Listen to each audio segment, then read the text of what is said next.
This video is brought to you by Gamersubs. Use code MHB at checkout for 10% off your next order. I want to platinum every PS3 game I own, so I sorted through all 160 PS3 games in my collection and put the 94 games that were possible to platinum into a wheel to let fate decide which game I platinum next. We've platinumed a few games now which have been a mix of okay to great. This week though, I noticed we were hovering around the same area of the wheel for all the games so far since they're in alphabetical order. So I shuffled the games on the wheel to try and mix things up a bit. As always, if you do end up enjoying the content and want to see more like it, be sure to like the video, comment below any PS3 games you think I need to add to this Wheel of Fortune that isn't already there, and subscribe so you don't miss out on future videos. And with all the plugs out the way, let's spin the wheel and see what we're platinuming this week. Alright, we're back with another episode of the PS3 randomizer, and I'm not going to beat around the bush this time. We all know why I'm here, so we get what we get, we don't get upset. Let's spin the wheel, see what we're dealing with this week.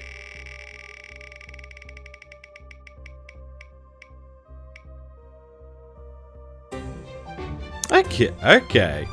Lego Pirates of the Caribbean. I vaguely remember playing this game, but not too much. So it wasn't too long ago we went on our Lego marathon. I guess I'm ready to jump back in.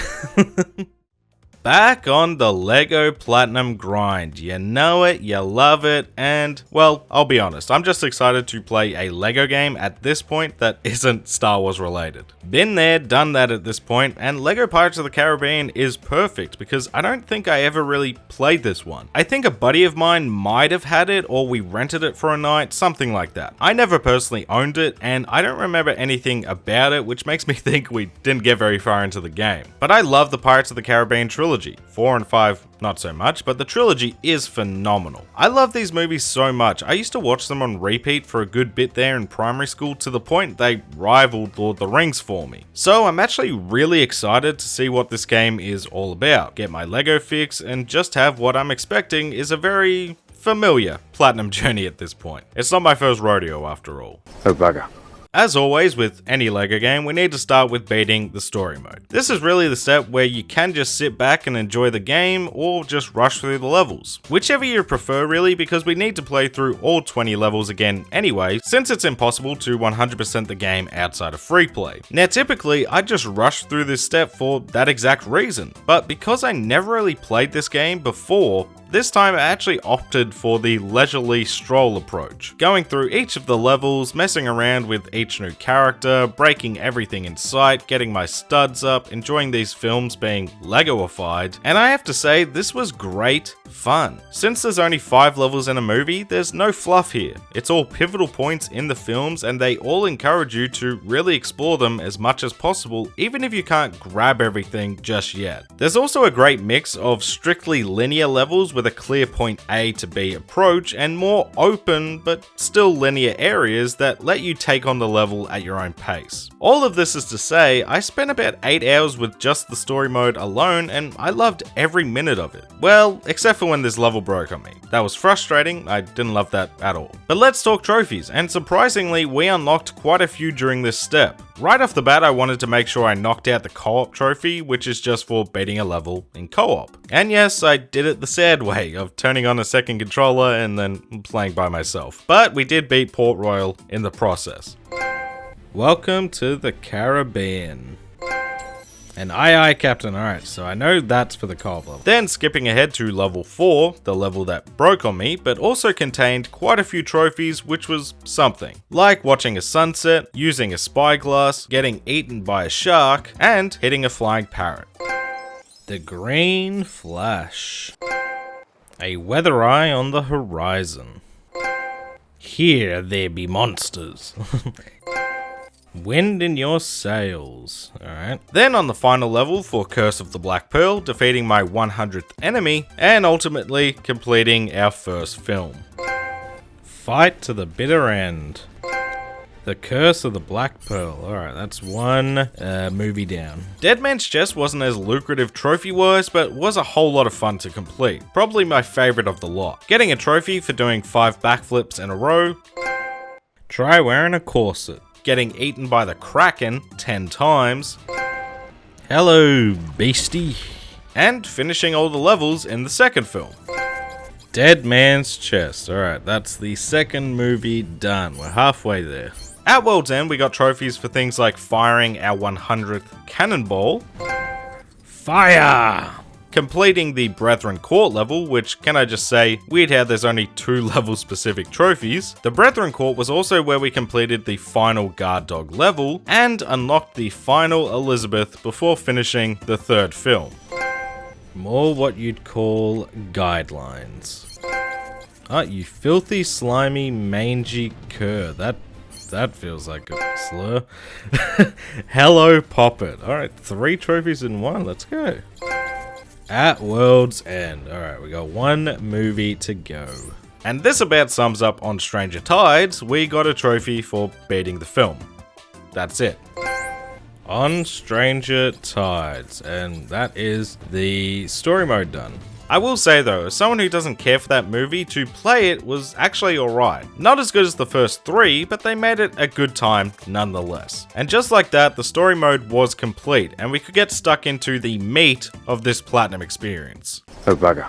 Now, typically next, I would jump straight into free play and 100% each of the levels. In fact, that's exactly what I plan to do. Buying Cursed Jack Sparrow for the final Jack I needed, Savvy, as well as Blackbeard, who's the only character you need to buy for free play. I went through Port Royal, going after each of the mini kits, True Pirate, and all of Jack's compass items, accidentally beating the level without dying to boot. What do you want most? The best pirate I've ever seen, alright. However, this is where I noticed something that completely shifted my focus. The stud multipliers were an absolute steal to buy. I already had a ×2 multiplier by the time I was in Dead Man's Chest, and by the end of the story, I had enough to also buy the ×4. This meant I was getting studs way quicker than usual, and so once I could afford the ×6 after playing in free play on Port Royal, I sort of just stayed in the hub world to clean up any trophies that weren't to do with free play. This is a more classic LEGO hub world, by the way, not a huge open world to explore. There's things to do and puzzles to solve, but it's all very chill in comparison to something like Lord of the Rings or Star Wars. During this cleanup, we got a bunch of trophies, like finding the secret 6 point on all the maps, which is just these skulls on the map. You're off the edge of the map. Using my hard-earned cash to purchase all the characters from the Queen Anne's Revenge crew, the Flying Dutchman crew, the Cursed Black Pearl crew, all the Pirate Lords, and ultimately, all available characters in the game. We're getting a lot of characters, man. Oh, the pirate all pirates fear.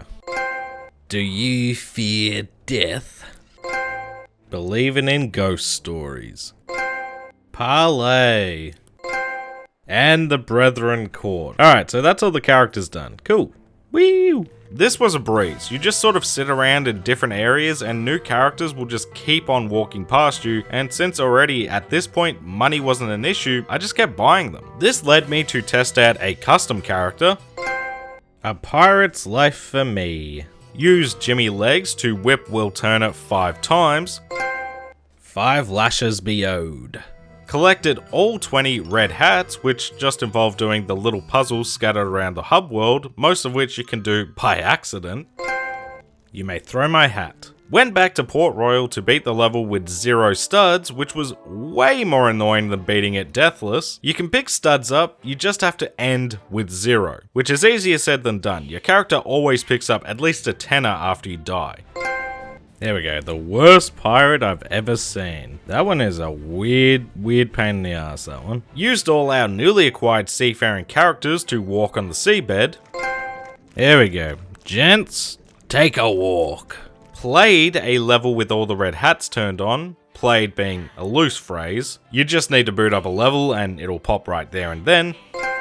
I am a bad man. And the final trophy for this step. A trophy that usually is an enormous pain in the ass in LEGO games. It's the stud trophy. We need to collect 888,888,888 studs at once. And, well, that was an absolute nothing burger. This game could have genuinely had a 10 billion stud trophy and you'd still get it no problem. The multipliers go crazy in this game because you can get them so early on. Pieces of 8. So that's the stud trophy for this game, which is pretty crazy, honestly.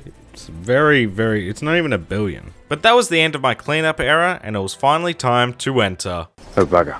Okay, now it was finally time to get back to free play, which is where a bulk of the 100% journey lies, even if the trophies don't. So here's what we need to do. We need to collect all 200 minikit pieces, 160 of Jack's compass items, all 20 levels beaten with a true pirate rating, just picking up enough studs, and all 85 of the gold bricks, only 5 of which are obtained outside of the levels. You get 20 gold bricks for beating the story, 20 for getting all true pirates, 20 for all the minikits complete, and 20 for all of Jack's items. I'll be honest, I used to dread the free play portions of these games because it just felt like doing the same thing over and over again, and sometimes it is. Lego Star Wars 2, I'm looking at you. But when it's done right, it's a lot of fun, and Pirates has that balance. Using all the new characters at your disposal and going after all the minikits and treasure items can really take you off the beaten path to whole new areas, and some of these are really sneaky. I try not to rely on a guide for these anymore. The minikit Find a Red Hat usually does me just fine, but there's a few areas I simply didn't know were accessible without some help, and that made this a true treasure hunt, which I had a blast with. I'll also mention it here, but I heard this game was super unstable and crashes constantly, but besides that one bug I had in story mode, I didn't experience any of that. This was a super smooth experience from beginning to end. Anyway, onto the trophies, and again, we don't get a lot of bang for our buck here. There's no trophies for finding all the mini kits or all of Jack's items. We just need to grab them for the 100% and gold bricks. You do get a trophy for getting True Pirate in all the levels though, which was something, and I snagged that while completing Dead Man's Chest. There's the Jack I know. Alright, so that's for all the True Pirate stuff. In the final level of At World's End, before taking out Davy Jones, I made sure to dive into the Maelstrom. Did everybody see that? On the final level of On Stranger Tides, found and rode atop of the final animal I needed, which you'll get these no problem by going for the mini kits. Sea turtles, mate. And just like that, I completed all the free play requirements. Though I did have to load back into some levels with the extra toggle red hat and just flicker through all the characters.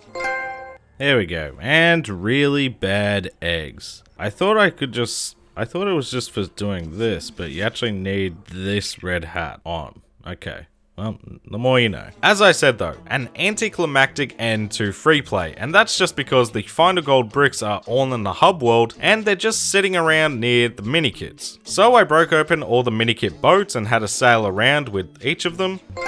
There we go. Hoist the colors! Grabbing the 4 bricks I needed to unlock this structure that unlocks the bonus level, which is just a speed run through the bosses in the game, but a good way to end our journey, as by completing this, I collected my final gold brick, reached 100% completion, and LEGO Pirates of the Caribbean's Platinum Trophy was mine. That's the final gold brick. Take what you can. There we go. Now bring me that horizon and all hands on deck, and that is LEGO Pirates of the Caribbean done. Yeah, this was a great time. Great LEGO game. It's probably my top 3, honestly. So, would I recommend you play and platinum LEGO Pirates of the Caribbean? Absolutely I would. This jumped right into my top 3 LEGO games played, probably my favorite LEGO Platinum experience to date. This platinum took me 19 hours to complete, and it's just good quality fun without all the usual LEGO BS trophies. If you're a fan of LEGO games or a fan of the films and you're in the mood for a really easy but fun platinum, you need to have this in the collection. Thank you so much for watching. If you made it this far into the video, make sure to leave a comment with "I've got a jar of dirt" to let me know that you made it to the end. If you enjoyed it, don't forget to like and subscribe. Leave a comment below and let me know which PS3 games you hope the wheel lands on next, or any games to potentially add to the wheel. Shout out to the channel members for that extra level of support, and special thanks to the members of the Bear Club: Nugget, Scott Unwin, Steel Vanguard, It's Grey J, Dark Wolf, Kuzma, Zafado, Lug Knights, Golden Sparrow, G&T Puppy, Lord Alex, Jarvis McGee, and still Kuzma again. Thank you all, and I'll catch you in the next one.